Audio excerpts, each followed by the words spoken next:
तुला राशि वालों, अब तक आपको लग रहा था कि चीजें रुकी हुई हैं।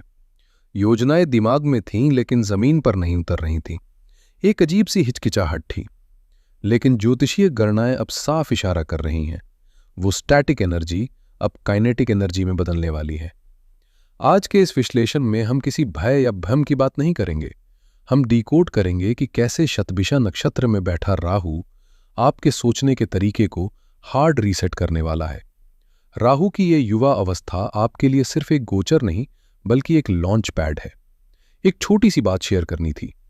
पिछले कुछ समय से आप लोगों के बहुत सारे कमेंट्स आ रहे हैं और आप मुझसे 1-on-1 कंसल्टेशन मांग रहे हैं। सच कहूं तो मैं पूरी कोशिश करता हूं कि सबका रिप्लाई करूं, लेकिन कमेंट्स में किसी भी गहरी बात को डिटेल में समझाना पॉसिबल नहीं हो पाता और मैं नहीं चाहता कि आपको आधी अधूरी जानकारी मिले। इसीलिए आप लोगों की ही भारी डिमांड पर मैंने 1-on-1 कंसल्टेशन शुरू की है। ये सिर्फ उन लोगों के लिए है जिन्हें लगता है कि उन्हें पर्सनल गाइडेंस की सख्त जरूरत है। अगर आप इंटरेस्टेड हैं तो आप स्क्रीन पर दिए गए इस व्हाट्सएप नंबर पर मैसेज कर सकते हैं। मैंने नंबर डिस्क्रिप्शन और पिंड कमेंट में भी दे दिया है। बाकी वीडियोस तो आती ही रहेंगी, लेकिन अगर आपको पर्सनली बात करनी है तो ये ऑप्शन अब अवेलेबल है। तो चलिए नक्षत्रों की इस बिसात को समझते हैं और देखते हैं कि राहु का ये असली खेल आपके लिए क्या लेकर आया है। पहला और सबसे महत्वपूर्ण, राहु 5वें भाव में। दोस्तों 11 फरवरी से राहु शतभिषा नक्षत्र में पूरी तरह से एक्टिव हो रहे हैं। शतभिषा यानी 100 चिकित्सक। ये राहु का अपना नक्षत्र है। ज्योतिष का नियम है, जब कोई ग्रह अपने ही घर में या अपने ही नक्षत्र में होता है तो वह बाहुबली हो जाता है। उसे किसी दूसरे ग्रह से परमिशन लेने की जरूरत नहीं होती। राहु आपके 5वें भाव में है, कुंभ राशि में। कुंभ राशि राहु की मित्र राशि है और कई ग्रंथों में तो इसे राहु का अपना घर भी माना गया है। और सबसे बड़ी बात, इस दौरान राहु 12 डिग्री से 18 डिग्री के बीच गोचर करेंगे। इसे ज्योतिष में युवा अवस्था कहते हैं। जैसे एक जवान व्यक्ति में सबसे ज्यादा ताकत होती है, वैसे ही इस समय राहु के पास अपना फल देने की पूरी ताकत है। यह राहु का गोल्डन टाइम है। दूसरा, शनि 6ठे भाव में। आपके राशि स्वामी शुक्र है, लेकिन आपके भाग्य और कर्म के कारक शनिदेव हैं। शनिदेव अभी मीन राशि में आपके 6ठे भाव में गोचर कर रहे हैं। 6ठा भाव क्या है? यह है शत्रु, ऋण और रोग। लेकिन यह सेवा और डेली रूटीन का भी भाव है।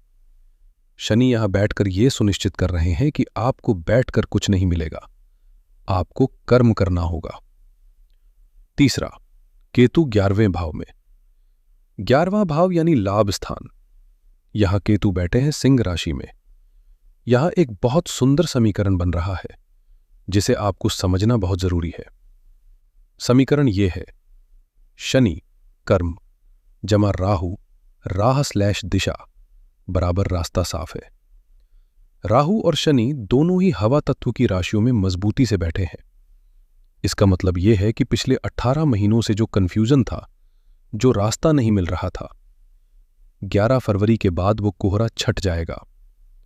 राहु 5वें भाव में बैठकर आपको एक विजन देंगे, एक नई सोच, और शनि 6ठे भाव में बैठकर आपको उस सोच को पूरा करने की ताकत देंगे।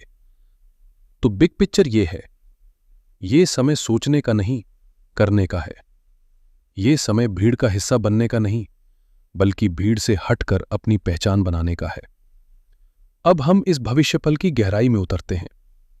मैंने आपके लिए इस समय को 2 हिस्सों में बांटा है ताकि आप अपनी प्लानिंग सही कर सके। पहला चरण है 11 फरवरी 2026 से 28 मार्च 2026। इसे मैं कहता हूं राहु ऑन फायर, यानी राहु का ज्वालामुखी रूप। इस दौरान राहु शतभिषा नक्षत्र के 3रे चरण में होंगे और ज्योतिषीय दृष्टि से ये वर्गोत्तम स्थिति है, यानी राहु कुंभ राशि में है और नवांश कुंडली में भी कुंभ में ही होंगे। इसका मतलब समझते हैं आप? इसका मतलब है 5वें भाव की ऊर्जा अपने चरम पर होगी।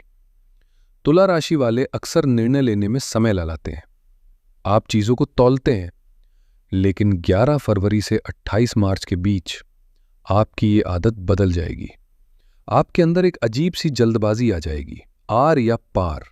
राहु आपको कहेगा अभी कर, जो होगा देखा जाएगा।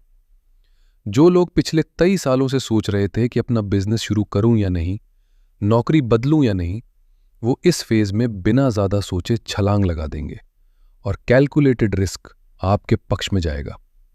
क्योंकि राहु युवा अवस्था में है, वो आपको हारने नहीं देगा। 5वां भाव सट्टा, लॉटरी, शेयर मार्केट और क्रिप्टो का है। अगर आप ट्रेडिंग करते हैं तो ये 45 से 46 दिन आपके लिए जैकपॉट साबित हो सकते हैं। राहु आपको वो इंट्यूशन देगा कि कब पैसा लगाना है और कब निकालना है। लेकिन यहां एक चेतावनी भी है, ये लाभ तभी होगा जब आप हट कर सोचेंगे। अगर आप वही कर रहे हैं जो पूरी दुनिया कर रही है तो राहु मदद नहीं करेगा। नौकरी पेशा लोगों के लिए अगर आप प्रमोशन का इंतजार कर रहे थे तो अब इंतजार मत कीजिए। बॉस से बात कीजिए, अपनी मांग रखिए। ये समय अपनी शर्तों पर खेलने का है। इस फेज में आपकी लव लाइफ किसी बॉलीवुड फिल्म जैसी हो सकती है। 5वां भाव रोमांस का है। राहु यहां धुआं और जुनून दोनों लाता है। जो लोग सिंगल हैं, 28 मार्च से पहले आपकी जिंदगी में कोई ऐसा इंसान आ सकता है जो बिल्कुल अनकन्वेंशनल हो सकता है वो किसी दूसरी जाति, दूसरे धर्म या दूसरे देश का हो। राहु को सीमाएं पसंद नहीं है। जो लोग पहले से रिलेशनशिप में हैं, उनके लिए ये समय बहुत तीव्र होगा। प्यार बहुत गहरा होगा, लेकिन झगड़े भी उतनी ही तेजी से होंगे, क्योंकि राहु शक भी है। आपको लगेगा कि आपका पार्टनर आपसे कुछ छिपा रहा है। राहु सच को झूठ और झूठ को सच बनाकर दिखाता है। मेरी सलाह यह है, इस समय अपनी भावनाओं को बहने दे, लेकिन शक के कीड़े को दिमाग में घर न बनाने दे। अब मैं विशेष रूप से अपनी उन माताओं और बहनों से बात करना चाहता हूं जो गृहिणियां हैं। अक्सर ज्योतिष में आपके योगदान को अनदेखा कर दिया जाता है, लेकिन ग्रह गोचर का असर आपकी रसोई और आपके मन पर सबसे गहरा पड़ता है। तुला राशि की महिलाओं के लिए ये 11 फरवरी से 30 मई का समय एक नई पहचान बनाने का है। राहु 5वें भाव में है। 5वां भाव क्रिएटिविटी का है। पिछले काफी समय से आपके मन में एक सवाल चल रहा होगा, क्या मैं सिर्फ घर संभालने के लिए हूं? मेरी अपनी पहचान क्या है? राहु अब आपको चैन से बैठने नहीं देगा। राहु कहेगा, बाहर निकलो, दुनिया को दिखाओ कि तुम क्या कर सकते। अगर आपके अंदर कोई हुनर है, चाहे वो कुकिंग हो, सिलाई हो, पेंटिंग हो या ट्यूशन पढ़ाना हो, 28 मार्च तक का समय है उसे दुनिया के सामने लाने का। अगर आप कोई यूट्यूब चैनल, बुटीक या टिफिन सर्विस शुरू करना चाहती हैं तो ये गोल्डन टाइम है। राहु आपको इंटरनेट और सोशल मीडिया के जरिए घर बैठे नाम और पैसा दोनों दे सकता है। डरिए मत, बस शुरू कर दीजिए। लेकिन सिक्के का दूसरा पहलू भी है।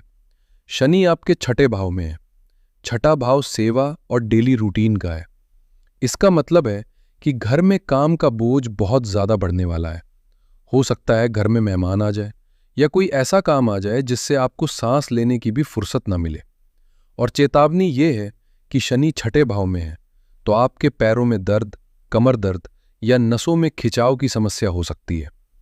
काम के चक्कर में अपनी सेहत को इग्नोर ना करें। अगर हेल्पर्स से जुड़ी कोई समस्या चल रही थी तो 30 मई तक आपको धैर्य रखना होगा, उनसे बहस ना करें। घर का माहौल भी थोड़ा राहु प्रभावित रहेगा। राहु धुआं है। कभी कभी आपको लगेगा कि परिवार वाले आपकी मेहनत को समझ नहीं रहे। इससे आपके मन में चिड़चिड़ापन आ सकता है। उपाय यही है कि जब भी ऐसा लगे तो बहस करने की बजाय अपने हुनर पर ध्यान दें। राहु की एनर्जी को लड़ाई में नहीं बल्कि क्रिएटिविटी में लगाएं। याद रखिए, आप इस घर की धुरी हैं। अगर आप खुश रहेंगी तो पूरा घर खुश रहेगा। अब कहानी में ट्विस्ट आता है। 29 मार्च 2026 ये वो तारीख है जब ऊर्जा बदलेगी। राहु शतभिषा नक्षत्र के दूसरे चरण में प्रवेश करेंगे। ज्योतिष में दूसरा चरण मकर नवांश में आता है। मकर राशि यानी शनि की राशि, और आपके लिए ये चौथा भाव यानी सुख, घर, परिवार का भाव है। तो दूसरा चरण जो 29 मार्च से 30 मई तक चलेगा, इसे मैं कहता हूं द रियलिटी चेक, यानी हकीकत का सामना। फेज 1 में आप बाहर की दुनिया जीतने में लगे थे। आपने रिस्क लिए, आपने पैसे कमाए। लेकिन फेज 2 में आपका ध्यान घर की तरफ जाएगा। राहु जब मकर नवांश में आता है तो वो घर के अंदर की राजनीति को उजागर करता है। हो सकता है कि परिवार में कुछ ऐसी बातें दबी हुई थीं जो अब अचानक बाहर आ जाएंगी। क्लेश की स्थिति बन सकती है। आपको महसूस होगा कि बाहर तो सब जीत लिया, लेकिन घर में शांति नहीं है। इस समय आपको बहुत धैर्य की जरूरत होगी। राहु आपको उकसाएगा कि घर छोड़ दो, अलग हो जाओ, लेकिन मकर राशि अनुशासन मांगती है। आपको रिश्तों को रिपेयर करना होगा, तोड़ना नहीं। फेज 1 में जो पैसा या सफलता आपने कमाई, फेज 2 में उसे संभालने की चुनौती होगी।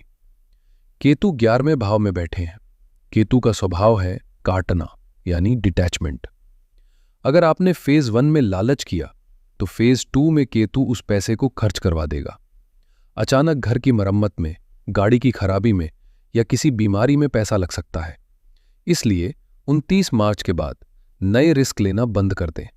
जो कमाया है उसे सिक्योर करें, उसे इन्वेस्ट करें किसी लॉन्ग टर्म प्लान में।